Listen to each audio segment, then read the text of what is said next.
We do not stand for any repeal or any ban that would limit access for women. It's something we should put on the ballot. And what I don't understand is why the governor is so afraid to do that. Abortion continues to be a topic of debate in our race for governor. And today, the lieutenant governor gathered with supporters of reproductive rights.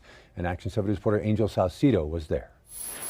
In the state of New Mexico, we're not going backwards when it comes to reproductive rights, and we're not taking away rights from women. Access to abortion is an issue at the center of our state's race for governor. Supporters of Governor Michelle Lujan Grisham believing it should be protected at all costs. Criminalizing abortion or making abortion inaccessible has never and will never end abortion. They say limiting access to abortion will force many women to find unsafe options for the procedure. People have always had abortions and people will always have abortions. The only thing you can legislate is whether or not people die. Republican candidate Mark Ronchetti believes abortion isn't something politicians should be deciding. I'm pro-life, but I also, in talking to people across the state, realize how personal this issue is. So let everyone have a say. He says that decision should go to New Mexicans as a constitutional amendment. This is a constitutional amendment that people get the clear say. It's an attack on abortion rights, and that's just the reality of it. How is letting people vote on this issue and having a say an attack? It's an attack on abortion itself simply because we already have the protections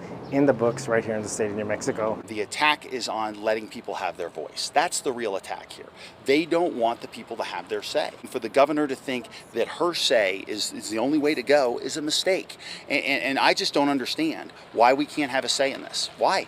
Angel Salcido, KOAT, Action 7 News. We also reached out to Libertarian candidate Karen Bedoni, who says she is 100% pro-life, but believes government should not be involved in decision-making on abortions. It is important to know that right now there are no laws related to abortion in New Mexico, but it's also not protected.